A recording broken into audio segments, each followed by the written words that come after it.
you are definitely an anomaly. You are I wish I wasn't, though. No. But you are, and great leaders are.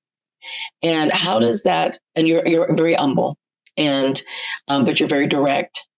And how does that feel? Knowing that you're charting something new, knowing that you are creating a path for other women, Latino, Black, brown, white, anybody, young people, a person that comes from a family like yourself, or a person that comes from where we are the only Hispanic or the only Black in our school system, or whatever the case may be. How does that feel for you, knowing that you're charting this for your legacy, for those coming after you?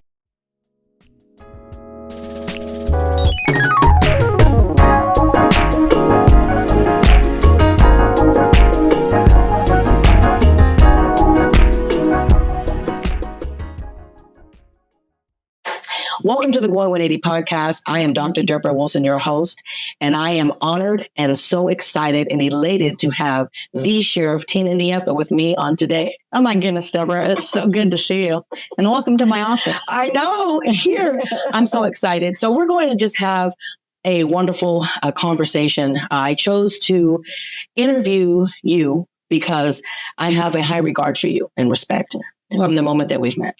Well, I am honored, but same here. I mean, yeah, and we met actually in adverse circumstances, because we met when the county was in one of its declared emergencies, and you were new to the county at that time. So there was a political climate.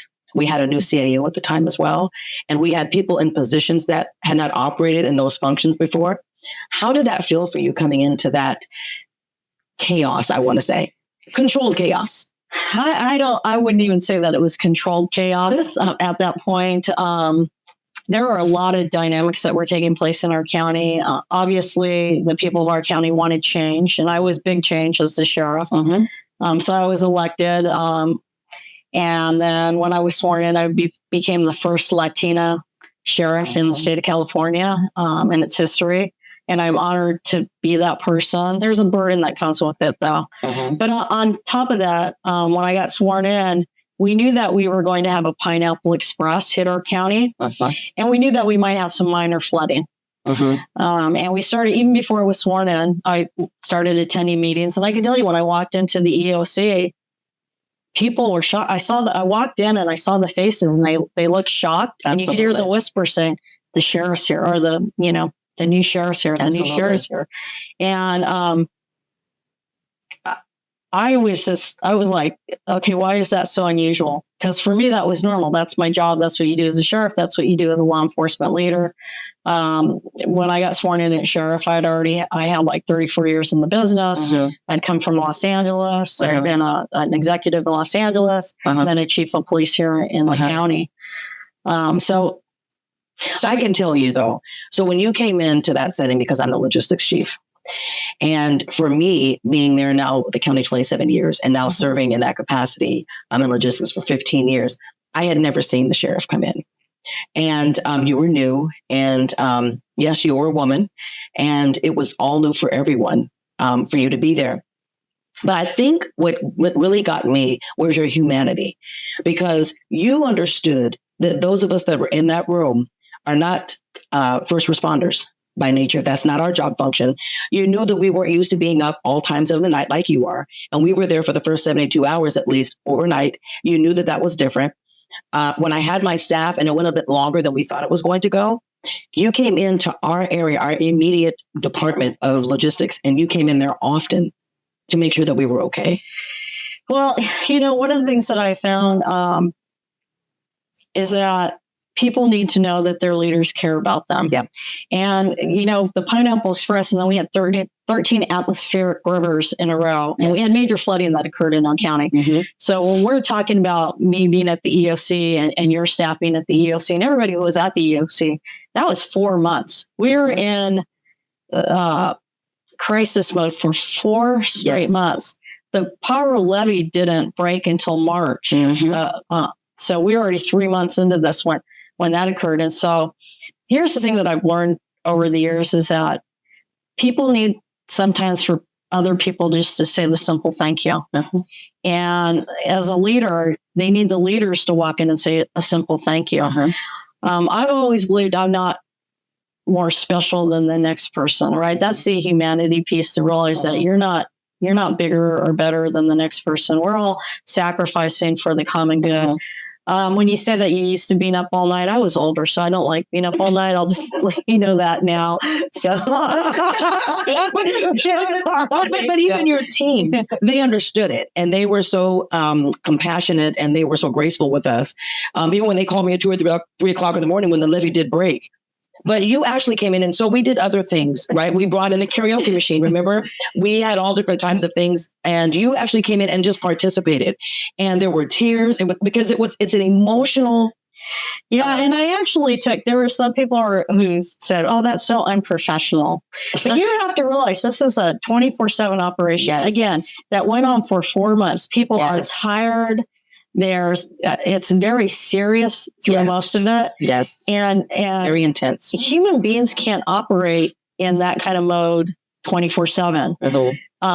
And we have to care for each other. There's got to be levity. We have to have laughter. We have to take care of each other. We got to hug each other. We got to cry with each other. There's so many range of emotions that take place during crisis. And this is major crisis. This is not some little flooding. This was major flooding throughout our entire county. And so even with the karaoke machine, when you guys were laughing, and I remember stepping into the office that day and saying, let me have that mic. And of course, but there was backlash. There were backlash from people who weren't there and didn't understand why we were doing what we were doing. Well, the one thing that I've learned is that when you're in the position of leadership, you have to really get tough skin, because people are very critical. And it's unfortunate today the way social media is, especially with, I won't say the website, but there's one website that anybody can go on. They can be anonymous. There's no accountability, and they can just say whatever they want. And they're bullying and they're berating. So, and there's no recourse, because the owner of that company, again, I'm not going to say that person, allows this to happen. There's no accountability at the government level to say this is illegal or whatever. So we've legitimized bullying. And it doesn't matter if it's true or not. So how is that then for you as a leader in the community? But you're not just a leader in the community, because you are far broad than just this Monterey County. And I've noticed that from the state, even from more of even the national level. So how does that then challenge you when you're trying to protect the very people that are capitalizing on unforeseen, or what they perceive as a weakness or perceive as a failure, whether it be speeding? Let's just, that's right. So no, I'm serious. So we're going to capitalize on what they perceive as a failure, or they perceive as something that they can criticize, but they're not going to look at when there was an individual that had actually shot one of your people, and you did a standoff for 8 hours, and you didn't bum rush in there, and you didn't kill the individual. You held it at bay because you were trying to protect him. Yes, there was a tragic ending on that one. Fortunately, he was finally, in order to stop him, he did die. Right. But it took 8 hours. It took 8 hours, and we tried everything we could to try to resolve it peacefully. Right.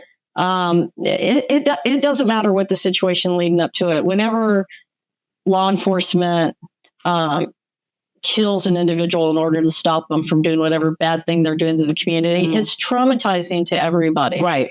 It's traumatizing to the family of that individual. It's traumatizing to the community. Right. It's traumatizing to the actual officers. Right. No public safety wants to say, "Oh, I've shot this many people." Whatever. No. They want to. They want to end their career saying, "Right, I've never had to do this." Right.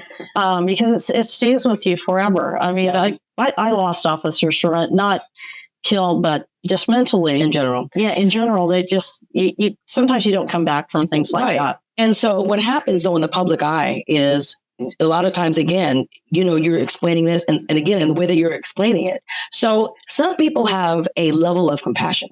Some people have a level of tolerance. You seem to have a gift of compassion, even in your role. When did that start for you? I grew up in a large Hispanic family. Okay. My parents didn't have a lot of money. We were lower middle class. We weren't dirt poor, poverty poor. We didn't have to live in the projects or anything like that. But we were at the low end of it. And I think part of the building the compassion for myself was just my own stories, right? I know you're a storyteller, and so am I. So my story is that, I dealt with prejudice. I dealt, people always say to me, like, one example, you don't speak Spanish. Well, my parents didn't teach me Spanish for a reason. They said, if you speak Spanish, they're going to look down at you. Got it. And so at that time when I was growing up, there was people looked at you like you were less than if you did these things. My dad, when we first moved to the town I grew up in, he was stopped every night because we were only the second Hispanic family to live in the neighborhood, and there were no African Americans, God forbid. Right? Where was this? West Covina. Okay, believe it or not. And my father was stopped by the police like about 2 weeks straight every night coming home from work. He was a bartender at that time. And he had a beat up old Chevy car, and they're like, it just, he didn't belong in the neighborhood to law enforcement. And so even as a child, Dad would come home and share these stories, and we'd hear about it.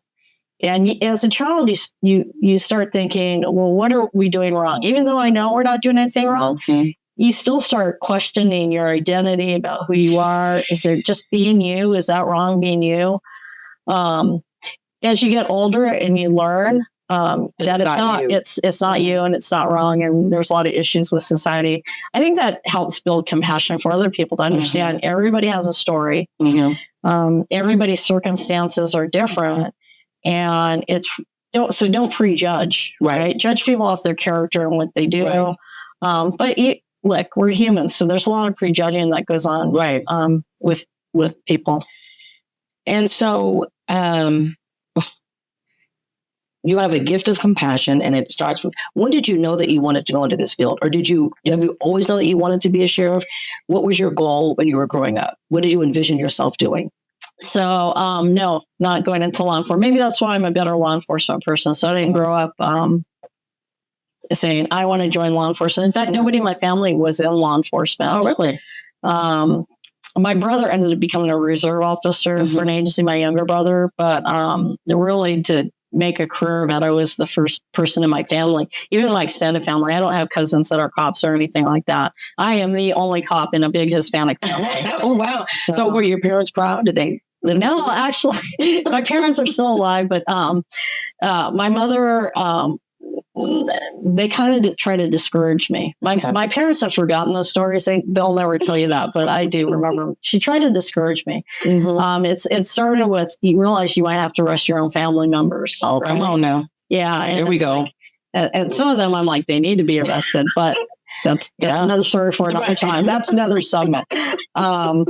And then she started leaving newspaper clippings about officers getting injured, because then it became, well, she's going to continue to do this. And there was fear that I would be hurt, because again, we had nobody in our family that was in law enforcement. So everything they knew about law enforcement was either negative press or TV. So they tried to discourage me in that way, but I was stubborn. I've been stubborn my whole life.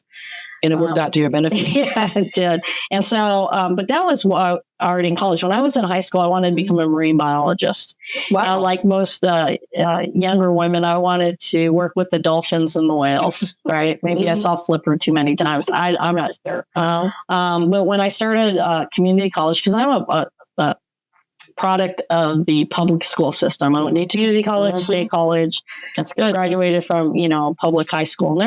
Didn't have any private anything. It was all public education. But when I went to college, I realized that you could be a deckhand on a boat with a graduate degree and still be not making a lot of money. And people may look at that and say, well, if you love it, you do what you love. But you have to also realize that my psychological makeup is because I grew up poor. Security and safety are very important to me. I grew up in a very chaotic household with that many kids and not having money and stuff like that. So, how many siblings do you have? I have 5 siblings. And where are you? Sisters. I'm the second oldest. Oh, wow. And so that's that nurturing, right? Yeah. Because then I also was a latchkey kid. That's why I can cook and some of the nurturing. But anyway, so growing up in that chaos that I did grow up in as an adult, I feel safest when I have a job that I know that I'm not going to get fired. I have health care. I needed to put food on the table every night. I needed a roof over my head. I needed those basic things to feel okay with me. And so as I went through college, I skipped around like many young people. I skipped around in college majors. I was a marine biology major, and then I decided to become a psychology major. And then I did an internship at Lauderdale State Hospital, and I realized I couldn't handle very severely mentally disabled people. It was too much for me. Ironically, that I'm in a business. I was going to say, right now, but I've matured a lot of years under my belt. And then I was a restaurant. I went into hospitality, and I was going to go into hospitality. But then I realized people are mean when they're hungry, and I didn't like that either. Which is ironic that I'm in a profession where I'm dealing with some people that are mean. But such a broad scope. Yeah. So speaking of that, now, I do a ministry here at the jail that you have allowed me to do, and I'm grateful for that. What caused you to fight for and to support faith-based programs here at the jail? So I always said this, and even when I was running for sheriff, I would tell people, I'm not afraid to say that I'm a woman of faith.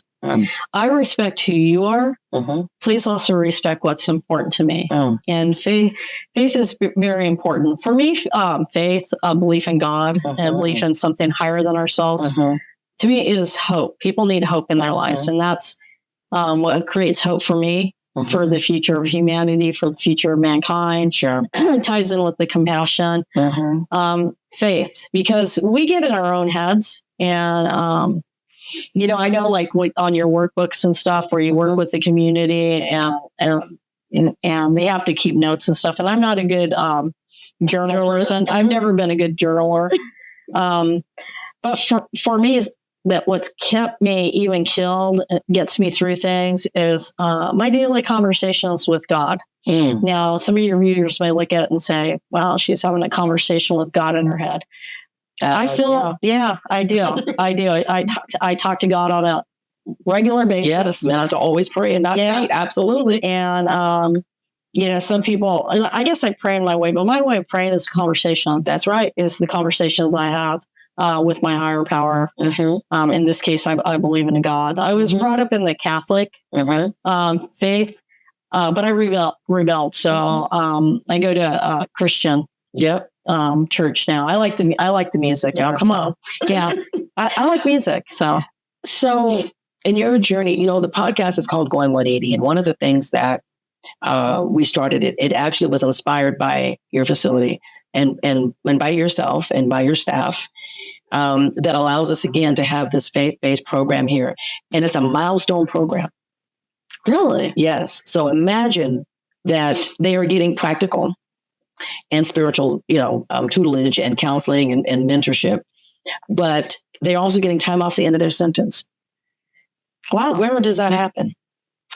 Here in Monterey County. No, I mean it happened kind of during COVID, right before you came, because everything shut down. So that was the medium that we had to come through, the Monterey County Office of Education, and so that's when it became a faith-based program for Milestone. It wasn't initially when I started. But 90%, I think, Chaplain Bob will say, have an addiction. And you have the wonderful chaplain here, of course, Bob Langley. And you've allowed him a lot of free reign. You allowed him to have services. You allow him to have, spiritual services. And you also come to the job fair. One of the things that happened when you were at the job fair is I think the inmates were shocked. You came in, you with your staff, you took off your hat and you sat in between one. Why did you do that? Well, I wanted a good seat, and they had seats to watch what's going on. That's the truth. They had the front row. Yeah, they did it. Look again. My family. So, I've had family members that have been incarcerated. Okay, and it didn't stop me from loving that family member. Right. They did something that they had to pay society for the bad thing that they did. Addiction is deep in my family. Mhm. A lot of alcoholism. There's addiction to, I've had cousins addicted to meth, uncles addicted to cocaine. And I talk about it openly because I think people need to just acknowledge that nobody's perfect. Absolutely. And we don't come from perfect families. Yeah. And we just try to do better. Right. So when I walked into it with, the incarcerated group that was going through the job fair, Mm-hmm. to me, they're just somebody's brother, their father, Right. their uncle, their grandfather, their brother. Then we have women, so their sister, the whole Mhm. thing. They're people. They did something bad. Mm-hmm. I get it. I am not taking that away from anybody. We as a society say that we are going to punish and rehabilitate because we do both in our prisons and in our corrections facilities. But that's how, when I see them, that's how I see them. So maybe I see them as people and not as, That's right. A number or an inmate. They use the word inmate. We use incarcerated persons for county. Mm-hmm. I see them more than that. Mm-hmm. And I also believe in something, and this is a very deep value that I hold very dear. I believe in forgiveness. Yeah. I believe that we need to forgive at some point. Because I think when people hold on to these things, the only people that it hurts is yourself. That's right. It's so deep. That's right. Heart. And so forgiveness to me is a big part of it, a big part of who I am. So I forgive people. Now I don't forget because I'm also not stupid. Not stupid. Right. Yeah. But I will forgive people for their sins and the things that they've done. Yeah, so that's how I saw it, and I just want to, when I go in and I talk to our incarcerated folks, when I have opportunities like that, because I do know these things, that there's people in their lives that love them, and they're not all bad people. That's right. Most of these families are good families, and they have this one-off or two-offs or whatever.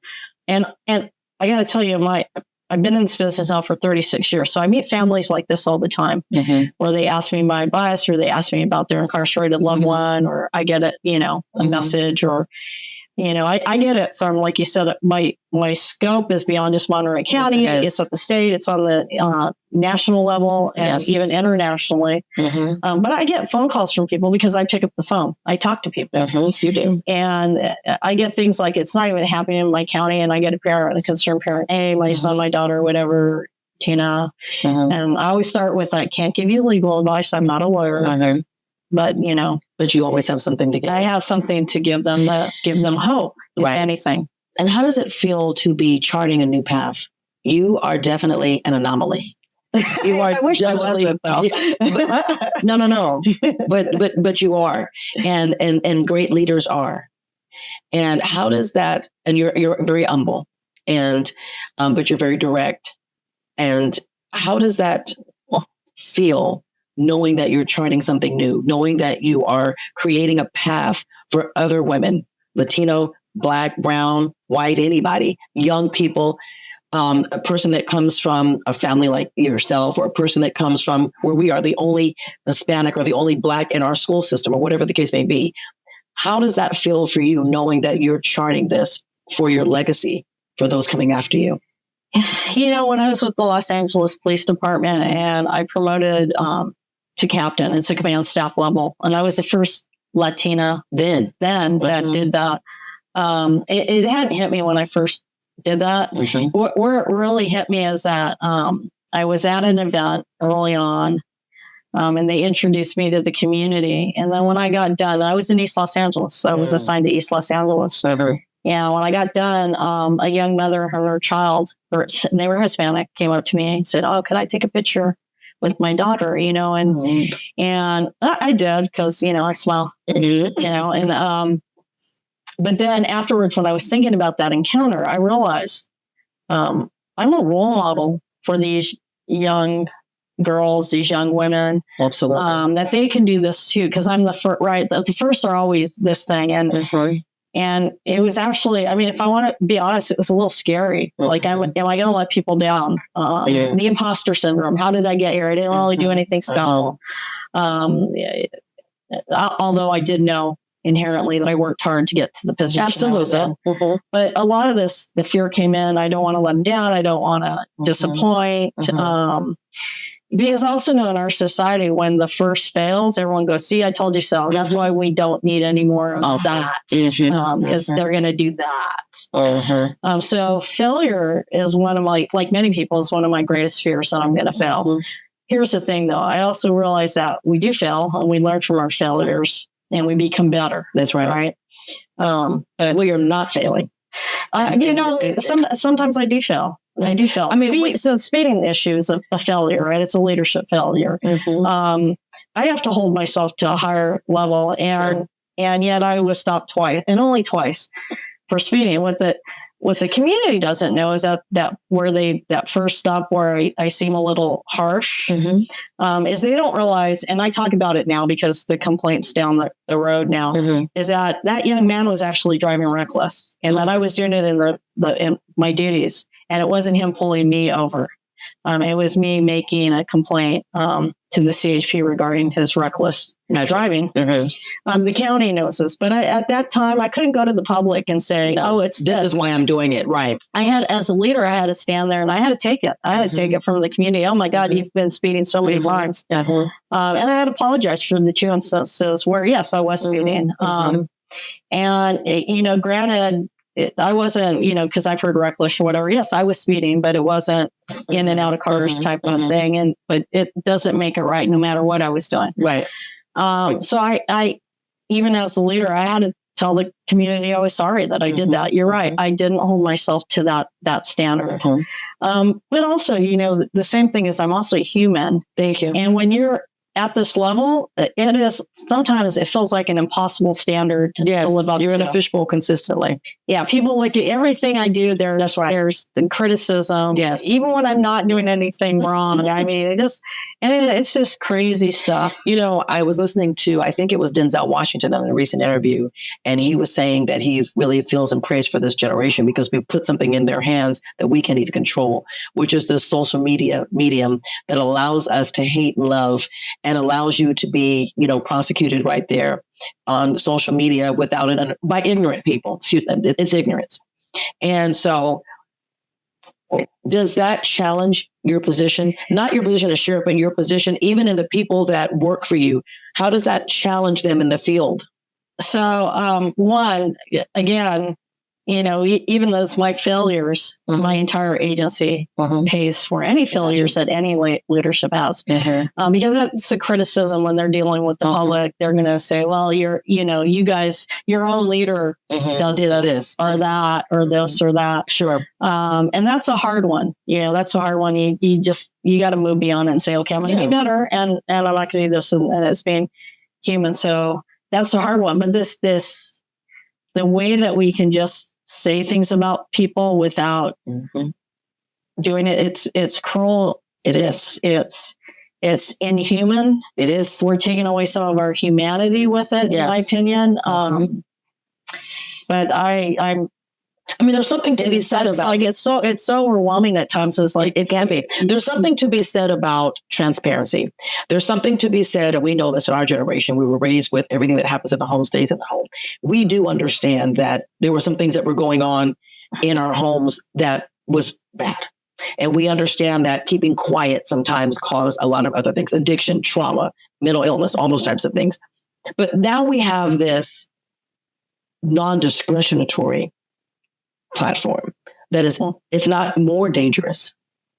And it's absolutely, look, it's dangerous. What we can do with social media now has led to an increase in teen suicide. Yes. It's led to an increase in suicide overall in our general public. It is a very dangerous tool. Yes. That even our government is grappling with. If you look at what they're doing with this, and especially now with AI, where AI is and deep fakes and whatever. So it's scary. Yeah, it's pretty scary. But here's the thing. We can't control this, right? What can I influence? What's my circle of concern? Right. What is my circle of influence? And let me explain what a circle of concern is, a circle of influence. A circle of influence is what I actually can control. I can control my own actions. I can control how I talk to other people. I can control how I react to things. Circle of concern is all the other noise that's going on around you. And you can't control it. You have no control of it. And so in a way, it's like faith. You have to just let it go. That's right. And say, I'm going to give you just trust. Yes. And it's blind trust. I'm going to trust that this is going to be okay. And so that's how I deal with these things. I just, yes, you're in my head for a second and then you're gone. I don't waste time on reading the stuff. That's right. I'm a very transparent person. If I do something wrong, I'll admit it. Right. And then I'll move on and I'll fix the issue. And that's why even with all this craziness, like the board, I believe the board of supervisors trust me because they know that I'll pick up the phone and answer their questions. In general, the public likes what is going on with the sheriff's office. We do. I can speak for the public. Yeah, I get a lot because I'm out in the public quite a bit. Yeah, I get a lot of people who pull me aside, and they're very happy with the direction that our sheriff's office is moving, that our county's moving in. To become a more professional sheriff's office, to give them the service that the taxpayers expect that their law enforcement's going to give them. For people that have incarcerated people in their facilities, that we're doing the best we can. How has when you came in, you brought in a staff? They're no joke. And how is it when you're a leader and you have to make some tough decisions, even when it might hurt people that you do care about and people that you are responsible for? But you have a leader and you have leaders that you trust and you put in these positions because you know they're going to get things done. How do you navigate through that? So, being elected is different. When you're a chief of police, because I've been that too, you have a whole civil service process. People get hired and you do executive searches and stuff like that. But when you're a political leader, some of your people that work for you are at will. And so you can just hire them. And especially coming into what I walked into. I had to put together a team of people that I trusted to a degree, because I didn't know all of them well, to be honest, and who I thought could get the work done. And so my original team that I put together, I brought together a group of individuals that I felt fit the bill. Now, were there growing pains as we were, because they all didn't know. They knew each other, but didn't know they were all part of the same team. Because I kept those cards very close to my chest. Because I wanted to run my own campaign, not have to campaign for all the stuff they were going to throw at you, right? About whoever your pick is. So I drew together this team, and we had learning, as a group. Any group that comes together that's new, it's forming, storming, norming, performing. We went through the same group dynamics that any group goes through. I get a lot of questions about my undersheriff, Keith Boyd. Why did you pick Keith? Because Keith, I was a chief and Keith was a chief in King City. And I didn't even really know Keith that well. But what I did know about Keith was that Keith got stuff done. Even in King City, he got stuff done. He knew I was a chief that got stuff done too in Marina, right? So we know these things about each other. And I needed an undersheriff who got stuff done because we had so many things that I knew that we were going to be up against. I didn't realize how much at the time, but I knew there were a lot of things that we had to work on to create a more professional sheriff's office and create more opportunities for our employees. So that's how when I asked Keith to come on, why did you pick me? He had the same questions because, again, we weren't buddies or anything. And it's like, you get stuff done, Keith. And I rattled off all the projects he'd done in King City, even in a small city that we was able to navigate. And Keith gets stuff done. He does. He gets stuff done. Yeah. And I think we balance each other well because our roles are different. But we both understand how large organizations work. Other members of my team that I picked for, different reasons, not just getting stuff done, but maybe trust. And sometimes you even fail at that. I've had one change in, my bringing on a new chief. One left, and I promoted another person who's doing great. That was Jason Smith. Yes. And then just recently, another one of my chiefs, he retired, but we did an executive search for the chief to replace him because I really needed somebody who was a subject matter expert in jail corrections because we're dealing with the Hernandez lawsuit. Right. And so I needed that person that's their bread and butter. That's what they know. And so we're bringing on a new chief at the end of this month. Congratulations. And that's what he is. He's an expert across the state, and that's it. Even with the teams. But here's the thing. We're also not perfect people. Even my chiefs are not perfect people. Right. My sheriff. Everything's a learning opportunity. I believe it or not, as smart as Keith is, I mentor him. And he probably mentors me in some things, right? Where he sees the world differently. We don't see it the same, so that's a good balance. And he has to mentor the chiefs because even when you're at that level, you can still grow. I can still grow. That's what I tell him. Growth is in us all. Maybe not to this degree, maybe smaller degrees. So he has to mentor the chiefs. And I also mentor the chiefs right out in Milwaukee, and we discuss why we're moving in certain directions. So I can give them the best understanding of my vision of why we're doing this. I got to tell you, the one thing when you work for me, and the one thing people do learn about me is that I don't just do things randomly. There is always a why behind the actions that I'm taking. Right. It's very, you can't always explain that to everybody. I'm glad you pointed that out. And I don't. It's a large organization. I can't explain that, and I'm very calculated on things that we do and why we're moving in that direction. I'll be honest, as a leader, I want more done faster, but I realize everybody's not me, and everybody works at different paces, and sometimes those paces can be frustrating if you're somebody that's working 1,000 miles an hour and you got people at the back end working at 100 miles an hour. That's right. So why did you agree to do this interview with me? Well, I have a lot of respect for you. And I have a lot of respect for you because, how we met. I know that I wrote something for your new workbook that came out.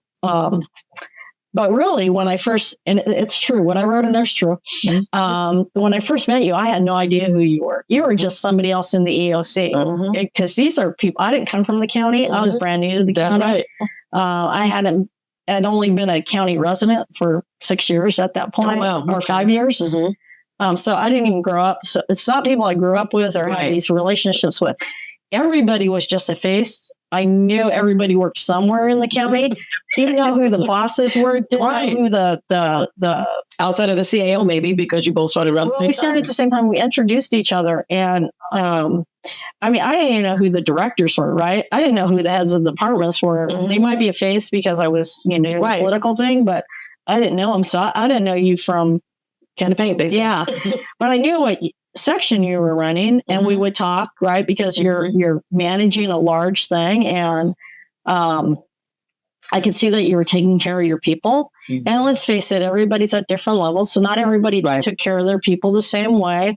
But you were taking care of your people at an emotional level besides just what their work needs were. I'm that kind of leader too. I like to take care of both the work needs and also try to manage the emotional needs that folks have. And so that's probably why we hit it off because right off the bat, like it tracks like, and so it's more comfortable. That's right. You get to know the other people that are maybe very different from you, but it's not as easy to work through that. So we met each other in that way. I had no idea that you were even in my no, you didn't, because you work another part of the county. I knew that I can go to you to say, how does this work to order this thing? Right? Can I? Right? Hey, can I pay for food with my procurement card? My procurement card, not without it. Sorry, sure. Right. So you got it. You got it. And an agenda. Right. Sign in sheet of an agenda. And by the way, I do remember even asking a question. Hey, can I wash my car on this one? Or do you remember that question? Or do I have to use this card? And you said, it's a gray area. You can do it without. You remember? Yeah, I do. I said, okay. So I saw that you're taking care of your people. And again, and it's really hard to describe, but for the people watching this was 4 months of this. Yeah. 4 months of this intensity level. Intense, yeah. And so that's how I met you. But then I've been the sheriff for like a year or something, and I'm like, what do you mean she's a volunteer in my jail? Maybe it wasn't that long. Yeah. But it really, I got to know you. I didn't know you were a doctor, right? I didn't, because you don't portray, like there's some people walk around, hi, I'm so-and-so. It's inappropriate. And I'm Dr. So-and-so. And they're trained fill the temple. Call me Dr. So-and-so. Yeah. And their business cards have their name and then all these number letters after that. And so, A through Z. so these are things I didn't know about you when we first got to know each other. And then that I learned later, and it was like, wow, she's so down to earth and Likewise. very humble. And, you don't know these things unless, because you don't want to run around with a resume slapped to your forehead. And let's face it, there are some people in our world that do that. Yeah. And I've worked with people like that. And it's very annoying and exhausting. Yes, they're always right. Always. And you can have a conversation, and even if you're in a position of power or leadership, they will do everything to prove they're right, you're wrong, and even when they're not. So it's good. We hit on something that we can unpack there. I like that.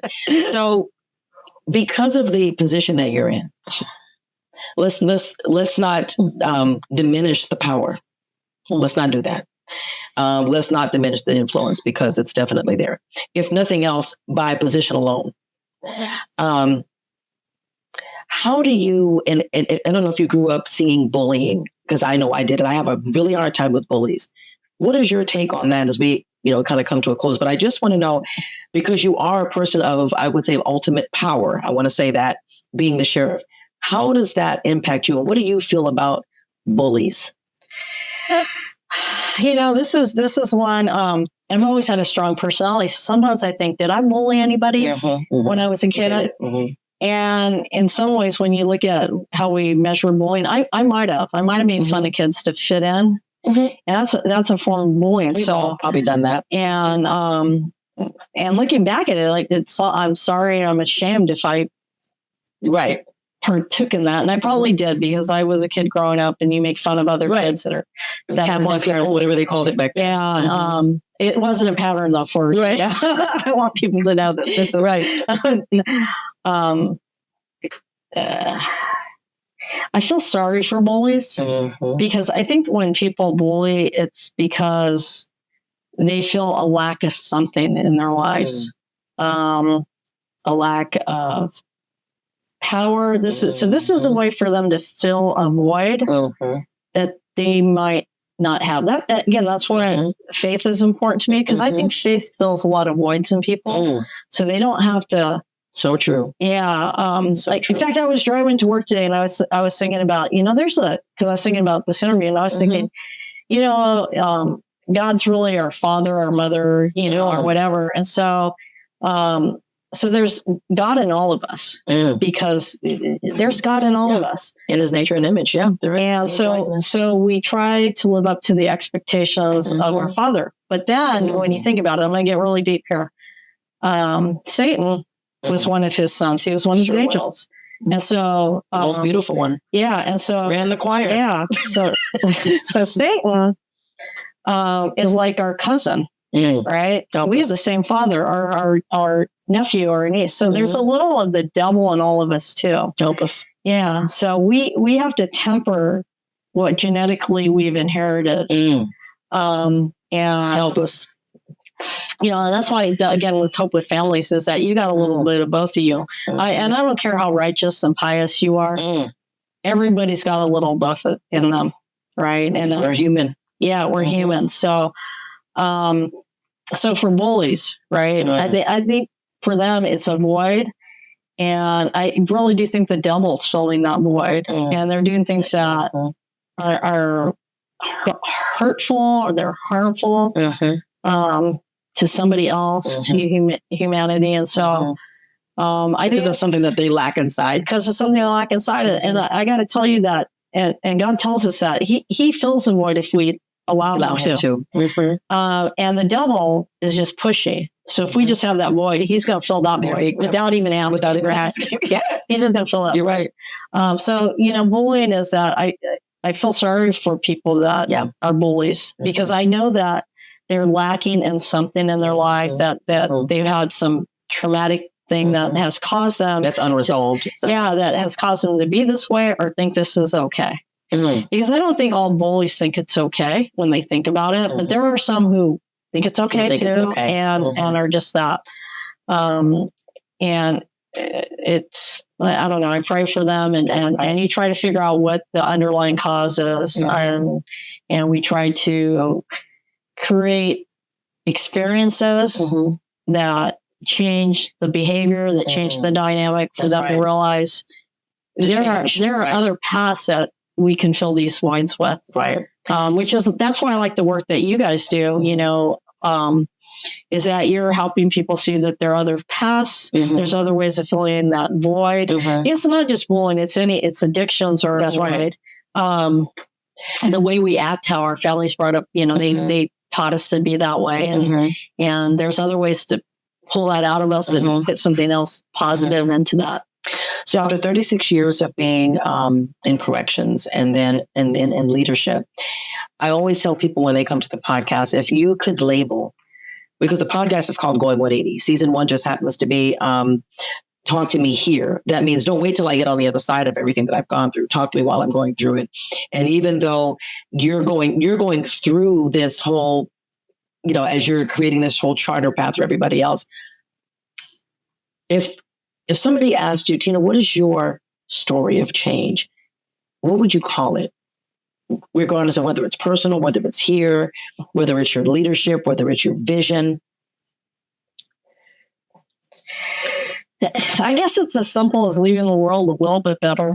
I like it. Than what you got. And so for me, any leadership positions I've been in, and leaving that organization, that team, that group a little bit better than it was when I got there.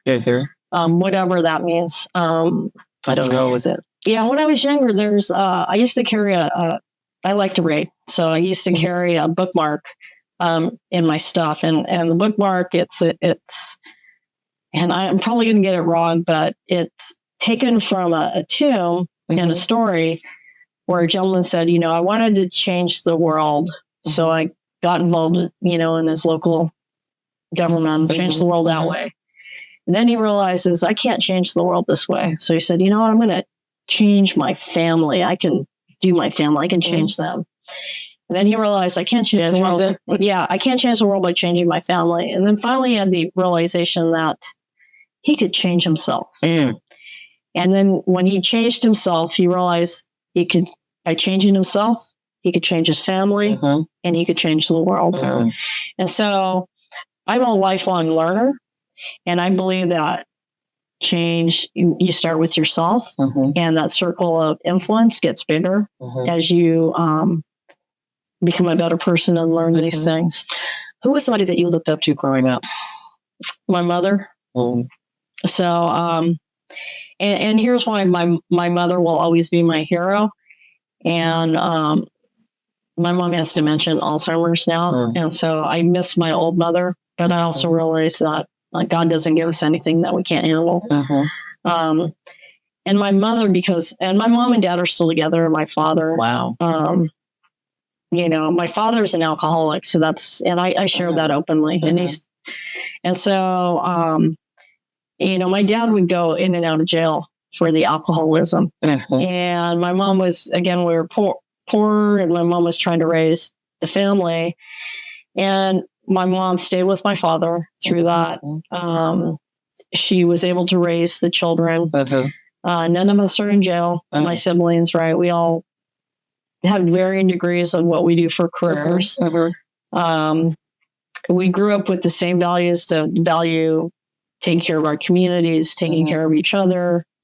My mom went back to work. She didn't have a high school diploma. I talked about being a latchkey kid. She went back to work when I was in 7th grade, 6th or 7th. She went to work because she didn't have an education. She went to work in a plastics factory. She was on the line for, making very little wages. Mm-hmm. But she went back, even without a high school diploma, and she went back to college. Wow. And she started with medical prescribing or whatever.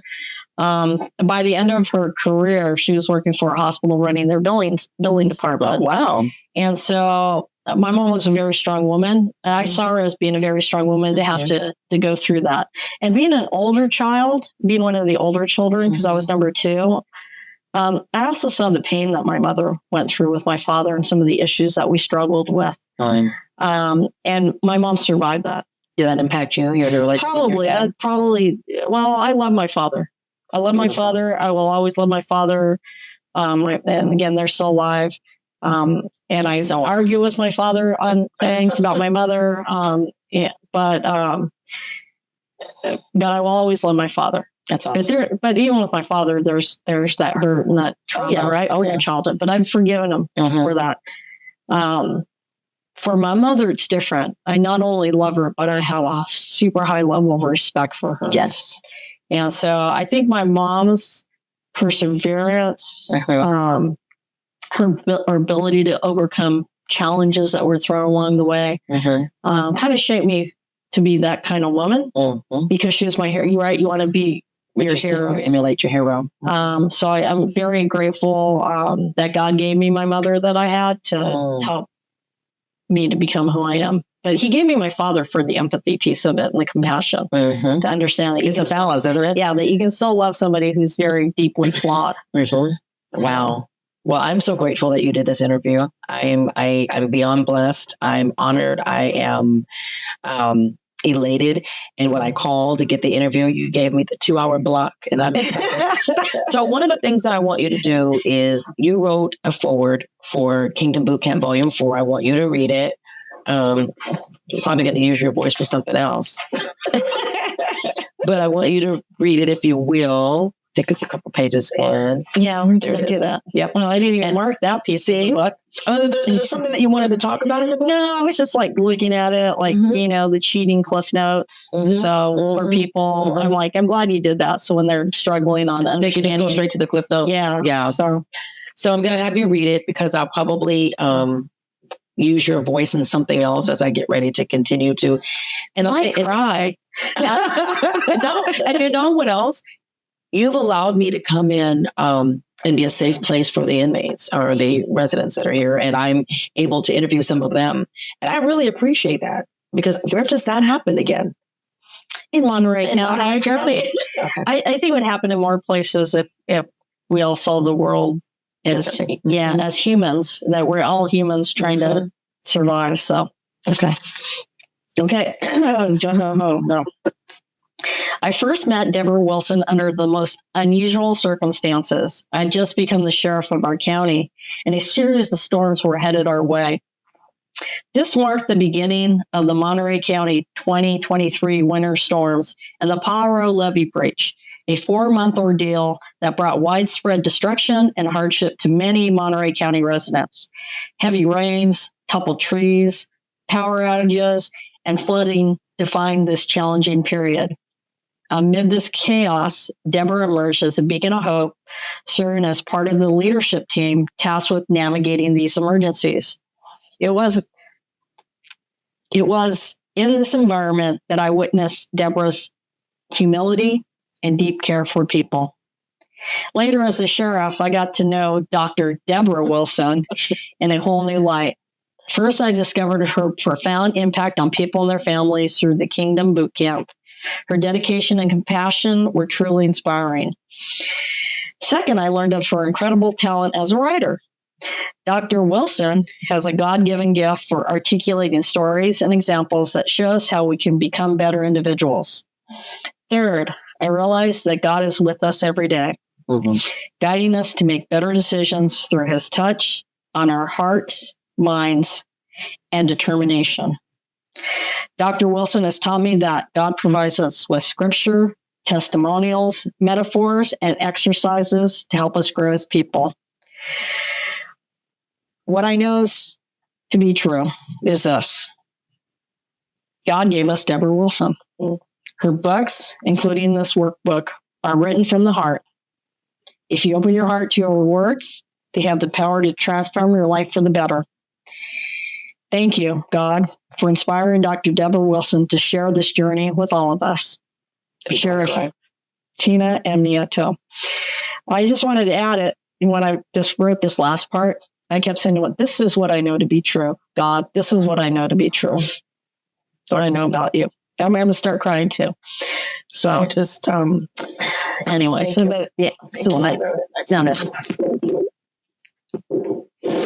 Thank you. Well, there you have. Sorry. But thank you. That's really touching. And it's really humbling. And it makes what we do worth it. Sometimes you feel like you're going through the motions and, you just continue to plant seed until God decides it's going to harvest. So I'm grateful again for you being here, and I'm grateful for you giving me this time. It's priceless, and people are going to be blessed by it. God bless you. Thank you so much. And God bless you too. Thank you.